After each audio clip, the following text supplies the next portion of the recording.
come today out. we will be But watching I the think that new live if event in we Fortnite, settle and into the let's just get into timeout it because I missed and some really of it. learn the Yeah. lesson that we're supposed to learn from this season, I think we'll And make emerge sure to better. subscribe and leave a We'll like. learn And how hit to that play well notification with bell so every others time I make a new in video, more you'll ways probably than be the one. first one to watch it.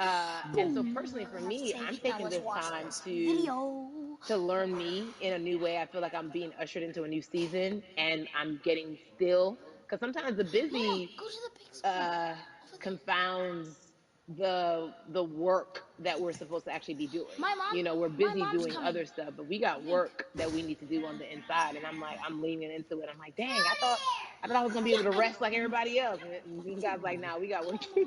No, forget the pen, bro. You know what? And I think that's what everybody is saying about 2020. It's demanding that we be better. And you said it's a global timeout. What do you mean by that? Yeah, Mommy, it's do you like see me everyone jumping? sit down, be humble, to quote the great prophet Kendrick Lamar.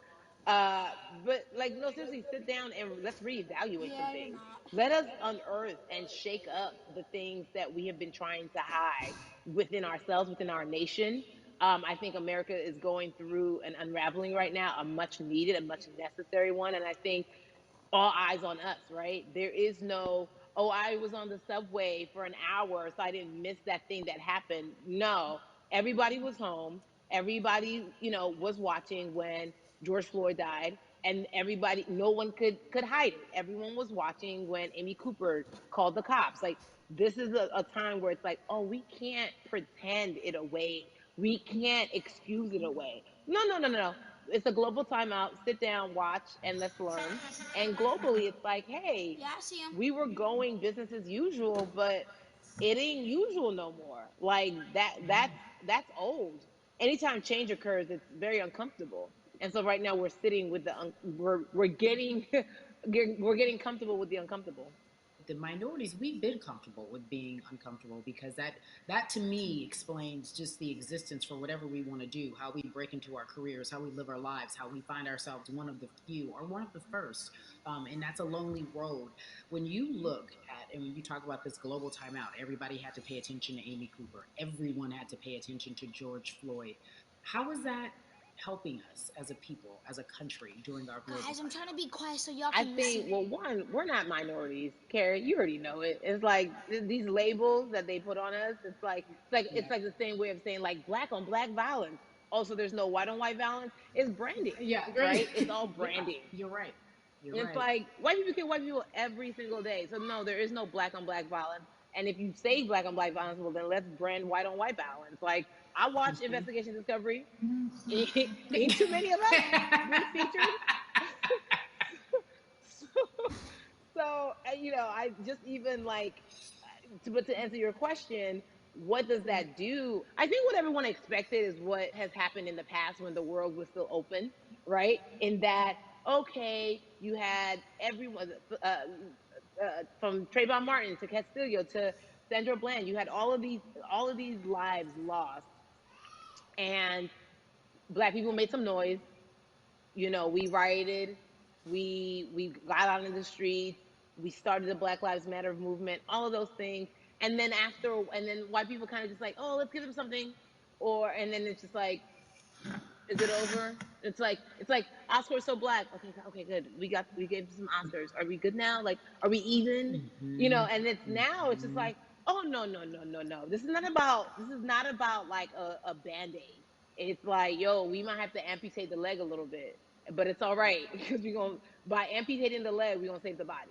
And so I think that's what's happening now. Like America is realizing, like, oh, black people aren't just making a little bit of noise. Like the protests are still out. The conversations are still being had. The change is still being demanded. And I think they're seeing, oh, this is not going no way. And no, it's not because we need systematic change. What a beautiful way to explore what is happening and describe our country. We might have to amputate the leg, but that's to save the body. That's what's happening right now. That's beautiful, Yvonne. And to that end, I have to ask you this because the way that we do that, we use our voice. And our voice right now in this world, in this country, is our vote. And everyone talks about voting and how important it is, but I feel like more than ever we understand that it's not just about voting every 4 years for the man in office. It's about your local elections. It's about the mayor. It is about the district attorney, the people who have the power to bring charges against police if police brutality is an issue in your community. If you care about your school district, you can run for the school board. I ask this of you, right? Your parents are from Nigeria. You are Nigerian. You talk about that very lovingly. What does voting mean for you? I think voting is power. I remember, I became a naturalized citizen back in the '90s when because I was still a minor. My mom naturalized me, so we were able to do it under her. And just even that power of like we are American citizens and all the access that we have by being citizens. One of those accesses and those access to power being voting. It's a big deal. It's a big deal because not only are we do we have the opportunity to be in this country, but now we can be of the country. We can be of the systems. We can be of the rules. We can be of what it actually affords. But I think going back to your earlier comment about just the setup of systems, I think we are done a disservice. Either it's schools or whatever it is, and I'm not putting teachers on blast. I think teachers do a phenomenal job, but for some reason, we do not, and give them all the raises. I know too many parents who are like, I might, this child of mine, I do love them, but hey, who, where can I drop them off? And I do think that there's a disservice done because, again, when we talk about voting, to your point, we talk about every 4 years. It's important to vote for the presidency. We don't realize, like, oh, snap, we actually can vote about, like, how much our libraries get. It's like small things like that, but they make a big difference. When you think of voter suppression in this country, what does it look like for you? It's the systems. When we talk about voter suppression, we also talk about systematic racism, right? It's all the systems that set up, and we've normalized. Okay, maybe your job will give you a half day, or maybe you'll be able to get this luxury. It shouldn't be a luxury. It should be built into the system. It should be built into the fabric of how we vote. But maybe you'll be able to get this luxury in order to enable you to go vote. Think about everything disenfranchised, marginalized Black person has to endure in a day. So in a day, you need to get to work. If something happens to your car, if something happens to your child care, if something happens to, there's so many factors along the way that can send you into a tailspin as an American. And then you add on as a person of color. If you're just trying to get to vote and you already have to go through all of these hurdles and hoops in your everyday life, imagine the one day when your voice really is supposed to matter the most in this country. But then you also see all the times that you tried to have your voice matter and then it's been shut down, repressed, told it doesn't matter. And then you're kind of like, what's the point? How do we keep hope though?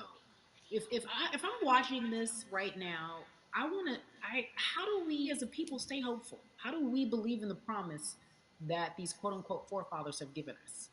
Because have you met Black people? By default, like hope is infused in our DNA. Like you know what I'm saying? Like by default, like if we haven't been broken now through, be it through You're right. slavery, through Give capitalism, it to me. through Give it to me. colonization, through You're right. segregation, You're right.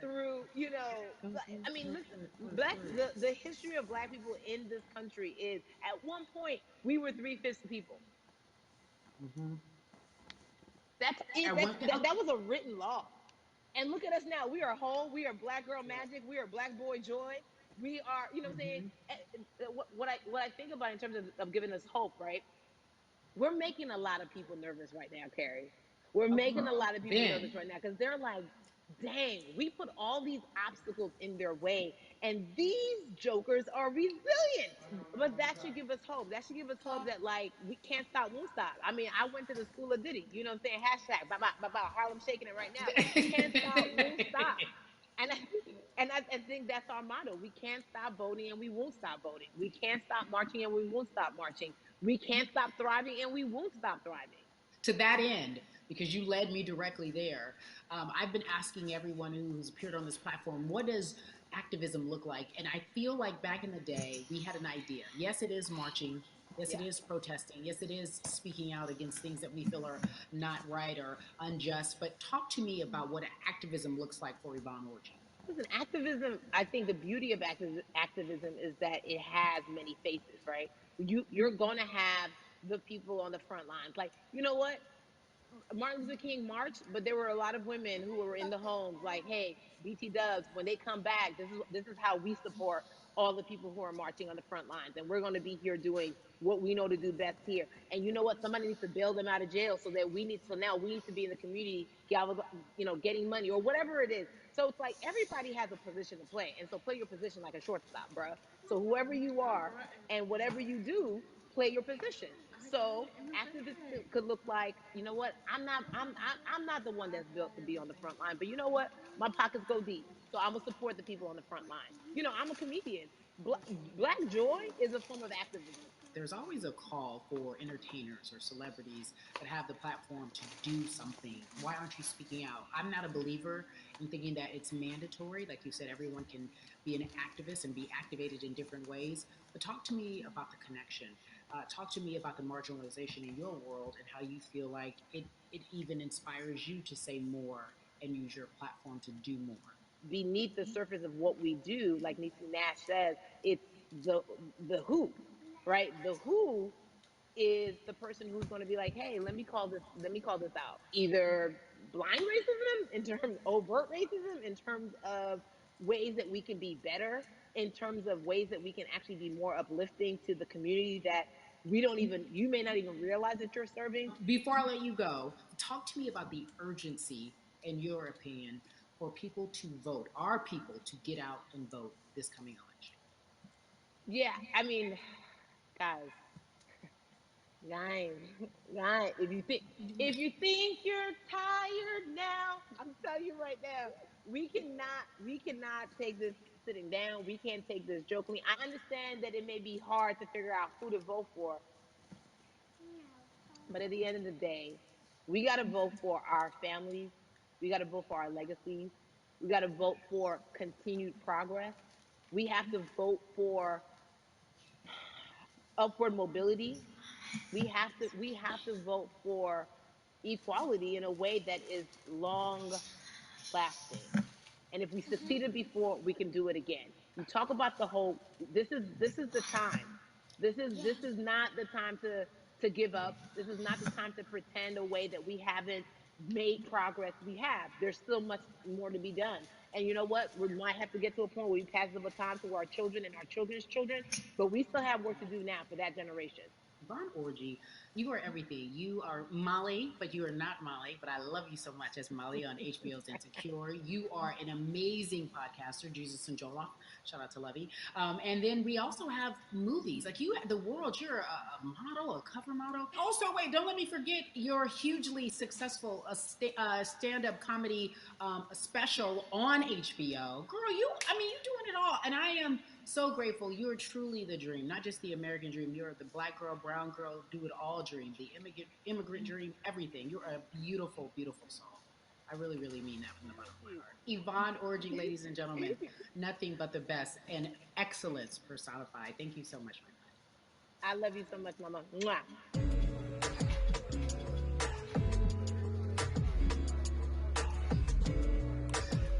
Yeah, la la. So, Atlanta has been one of the hotbeds in terms of political unrest and social injustice. We've seen so much happen in that city, and we've also seen so much come from that city, including one of our very own founding fathers of the civil rights movement, and that's Martin Luther King Jr. But right now, we want to welcome in someone who has used his platform to talk about voting, to talk about racial injustice, and how he's trying to help. Atlanta's very own Russ joins us now on We the People.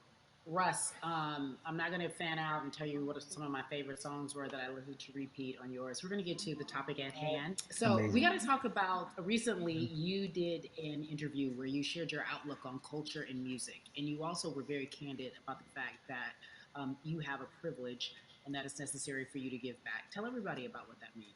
As like it's very obvious, I'm white and I'm in black culture and I'm benefiting financially off of it. So I feel like if you're a white person financially benefiting off of black culture, you have to put finances back into black culture.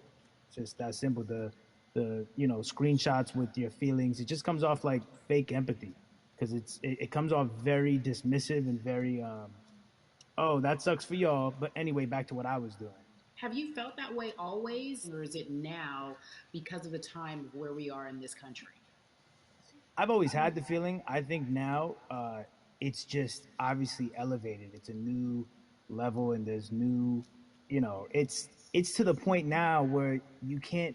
First of all, you can't not say anything. Second of all, though, I just think saying something isn't enough anymore. I think, if you have the ability to put money back into a culture that you're financially benefiting from, you have the ability to. You should.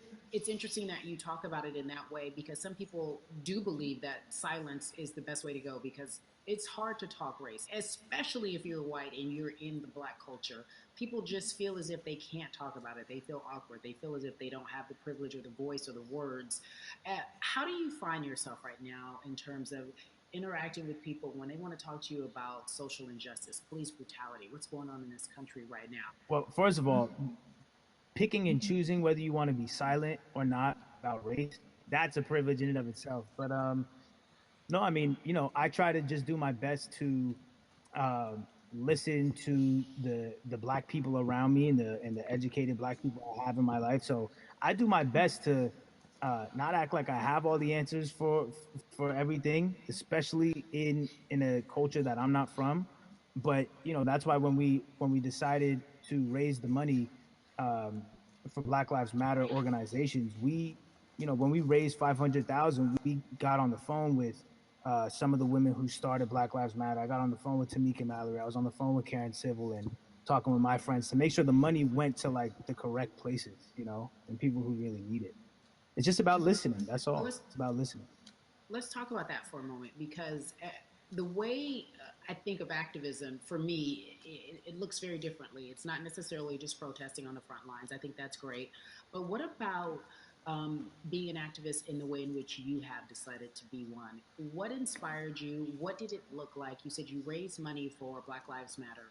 What did you do? Mm-hmm. Walk us through everything that you did and how you find yourself in this moment right now. So for me, it was 3 years ago. I had like a string of festivals, and I decided that I was going to wear T-shirts with a message on them because I figured, what better, what better time to use a platform than in front of a bunch of people.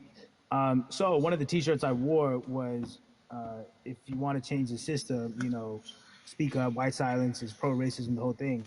And it didn't really it kind of got swept under the rug back then, but when all this stuff started happening again, and it's been happening, the police brutality against innocent black people, I was like, man, I'm not the biggest artist in the world, and I certainly don't have the most white fans in the world, but I got a good amount of people that I can definitely mobilize and turn into some money. And I know they're down for the cause because it's merch, it's a good thing. And I've always been outspoken anyway, And so, how am I going to be in black culture and not be outspoken about racism? And then I got to ask you this because you grew up in Atlanta, so that gives you a heads up, depending for so many people, because you're in the crux of that beautiful black city where there are so many wonderful black leaders, home of so much great music and things that speak to our culture right now. And we are really, really getting our word out, especially with this platform today, and saying Mm-hmm. that we must use our voice to vote. Talk to me about what the importance of voting for you in this upcoming election. Yeah, so full transparency, I had never voted before, ever. Um, and because I was one of those people who was like, my vote doesn't matter, and I don't know, maybe it's because I was younger, maybe it's because I really thought that, or I don't know, but I just think that it's got to, now this is a bit of a privilege to say it's got to a breaking point for me because obviously it's been past the breaking point for black people, but I think that as a whole, the young people need to get out and vote because we're the ones that never show up. You know what I mean? We never show up to vote, but we're the future. So it's like, look, we got to go out there and vote, and then whatever happens, happens. But at least we did our part. You got to do your You part. know, you're very candid in saying that you just decided to vote, and I think there's a beautiful irony in the fact that you have your fans saying, "Because of you, I'm voting." Right. And there's something beautiful about that. But I want to know why now for you. Why in this moment is it important for you to vote? And what hit your spirit to say, yes, this is the time to do it? Honestly, because I think that George Floyd really uh, woke up a lot of people who, including myself, who I was vocal and outspoken about racism. I put it in my lyrics. I put it on T-shirts. I would talk about it in interviews. Like, I was vocal about it. But that video in that moment, I think me along with a lot of other people just kind of was like, all right, like words are simply not enough anymore. We gotta do something, whether it's raising money, whether it's voting or all the above. Like we got to do something, and I'm ashamed that it took that for me to be like, I need to raise money and I need to vote. It's a shame, and I don't know. I guess it snapped a bunch of people out of it. And even if you were vocal and whatnot, it's time to actually put your money where your mouth is. It's time to go vote. It's time to just stop talking about it and be about it. And it's been time for that, but like I said, I'm ashamed that it took me this long to actually really, really be about it. But I'm here now. So, Russ, we all know that this is going to be your first time voting. Tell me what that Yeah. experience is going to be like for you in terms of what you're excited about. I think you know what it's gonna do for me. It's gonna let me know that I'm contributing to something bigger than myself, and I'm actually putting my money where my mouth is, and I'm being about it. Because for so long, and I know I'm not alone with this, but standing on the outside and just screaming about this and that and this should change, and it's like, all right, but did you vote? you know and so I know it's going to feel good to know that I played a small role.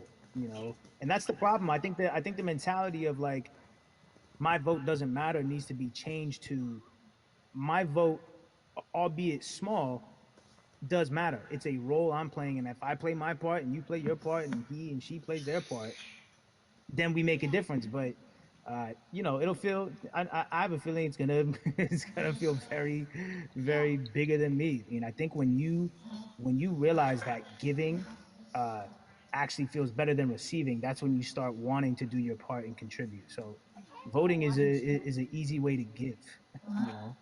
I still want to Yeah. watch it. To whom much is given, much is required, and you have been given a huge platform, and we are so grateful Still for want to you, watch Russ. it. Philanthropist, artist, community activist, first time voter. We appreciate you for doing Yes. this, okay? Thank you. I appreciate y'all.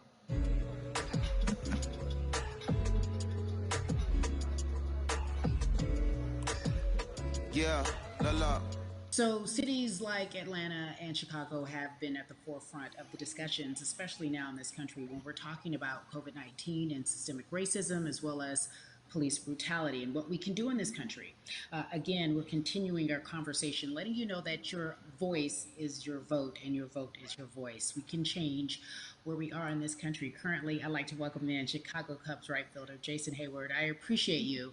I brought in Atlanta and Chicago because I know you grew up in the metropolitan area of Atlanta, more specifically McDonough. Let's be technical, and and you have been very vocal throughout this entire time in terms of what our country's been experiencing. Let's look at the past month and a half, if you will. What has been the hardest thing for you to deal with? The hardest thing for me to deal with, Carrie, this last month has just been going from the virus shutting everything down to us being called to action. We've had multiple police brutality situations. We've had people protesting, wanting to get the message out. But I really realized that I need to be a part of the positive message and make sure that doesn't get lost in all the chaos going on for people to actually hear from a reasonable, respectable person who cares about everyone involved. A reasonable, respectable person who cares about everyone involved, which leads us to more than a vote. It is a beautiful collective of Black athletes and artists. You are a part of that. Talk to me about why that's important for you right now on this be a part of that collective. To me personally, it's important to be a part of that because I've somewhat used baseball and my craft as an excuse to not get more involved in voting. But I can't any longer use baseball and work as an excuse not to get educated, and not also to show people like at any moment in time, any walk of life, we can make a difference. So tell me in your words, what does activism look like for you? In my words, it looks like LeBron James, the biggest athlete right now on the planet, speaking up and breaking the ice for everyone. And I think for the first time, people see and hear from us. So now we have white teammates, we have other people speaking up and realizing, okay, like this is how we go about doing this. And to me, right now, social media, athletes speaking up, entertainers.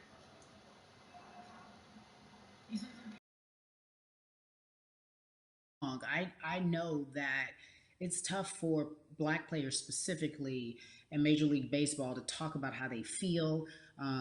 Adam Jones did it in a very eloquent way early on, but there are very few that are vocal. You said you all were afraid. Why use that word and why were you afraid? You was afraid because in 2019 there were 68 of us total, and there are 38 teams. There's 25-man roster on each team. There's a 40-man roster, which is on each team as well. And there aren't many of us. So we're outnumbered in that sense, but not always in a negative way when it comes to our teammates and our clubhouses. But to get to this point, you have to move a certain way. You got to be careful what you say. You can't ruffle feathers. You can't come off in any way. Much like other black entertainers, much like yourself, probably having to live through life every day. But to get to the highest level, you got to button up. You got to be seen and not heard. So baseball is, like I said, it was time for us to try and speak up and make a difference and show it's okay to do so because we can't be quiet any longer. That is a button up, be quiet, be seen but not heard. That is a an expression that a lot of black folks can relate to in whatever aspect of professionalism that they experience, especially if they don't work for themselves. They just feel that. That is also a socialization that we have as black folks, well, especially like you said, if you want to get to the higher level. And for so long, I felt it bubbling right underneath the surface that so many of us who were in whatever positions we were, who had platforms, were tired of pretending and looking the other way and spending so much time making others comfortable while we were uncomfortable.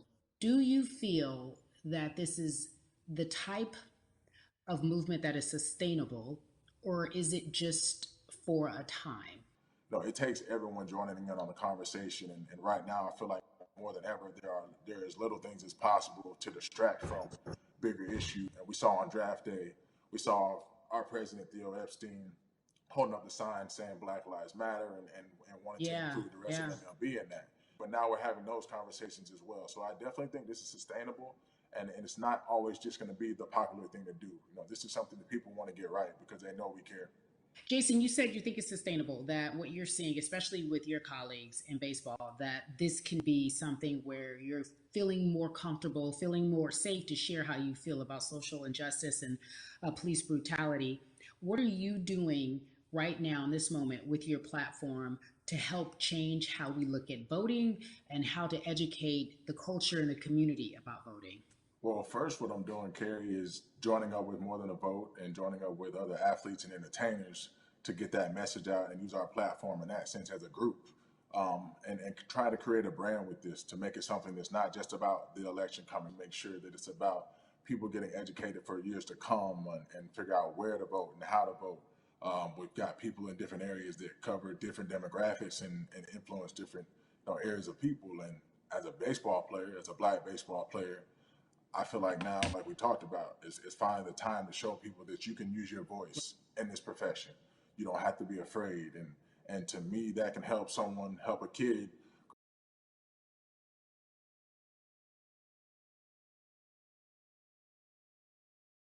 And it's okay to want to play baseball. It's not lame. It's not something I have to be as afraid of as I was before. So I feel like that's my role in this. I have a younger brother as well. He's 24. He also plays baseball. So I've got to lead by example. I can't just always, come up with a good answer that sounds good on TV when I get asked a question on, what do we need to do to make changes. I'm joining up here to make sure that I take action and get educated myself. For one, so many people, I feel like in Atlanta, they're on the move. Or when you want to try to make a vote and try and cast your vote, you have to do it by mail. You have to sign up for the absentee ballot. Then you have to get another ballot in return. They have to send it back to you. Well, for me personally, they didn't send that back until it was too late, right? We didn't get it in the mail to the address that's an Atlanta address at my parents' house. We didn't get that in the mail until it was too late. And then from other friends and family that are still in Georgia right now, I just hear about them being held in lines too long and trying to get off work. And we know how it is for any family, but let alone a black family in a city or in the suburbs trying to take care of their family and trying to provide for them. You try to get off work, and then you're like, wait a minute. You start looking at the clock. It's like, oh, this is not going to happen today, right? And so I saw, Mayor Keisha Bottoms, reach out via social media to people and say, hey, I'm going to address these issues right now. I need y'all to stay in line to cast your votes. Keep hanging in there. So to me in Georgia, that's what that looks like.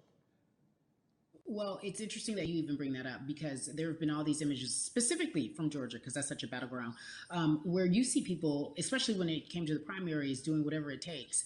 And this is real life voter suppression that you're talking about. It's been happening for decades. It's not fake. What you're saying, these examples of sending you your ballot too late after the fact or shutting down the polls at 6 o'clock while people still are in line, that's a real life issue. There needs to be some type of change. And I think that what we're doing right now is fair. But the idea of voter suppression, do you think that that is well known, especially with folks, within the generation, your generation? I think it's known in our communities.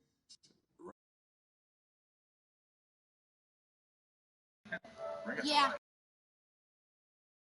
What that looks like and get more people to say, okay, look, like this is going to happen. We have to expect this and we can. Yes. Yes.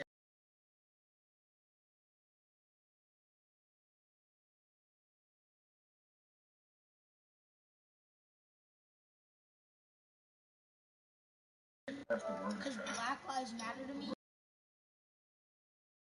Athletes, the biggest icons, biggest entertainers are doing their part. But I'm also seeing people out there on the streets doing their part. When so many things got lost, could have very easily got in the commotion when it came to protests, and you saw rioting, you saw looting. People still stood their ground, and people still went out there and said, "Look, we're doing this for the right reasons. We're going to come together. We're going to use drones. We're going to use social medias."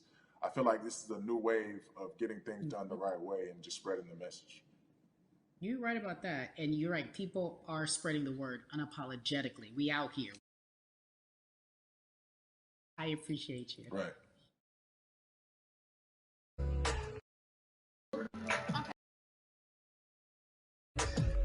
Yeah, la la. Hey, Okay. family member, if you will, former colleague, NBA great, sports analyst, philanthropist. He does it all. And he's here to give us his time and his platform to talk about something that is so Jalen Rose, Tim, Be the People. Talk to me about No, I'm still gonna watch it.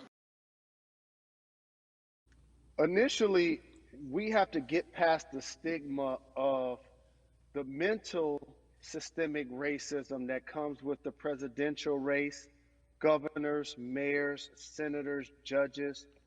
We've been conditioned to believe that our vote does not matter. So usually when we looked up at all of those races and people that were running, not only did they not look like us, we didn't believe they were there to represent.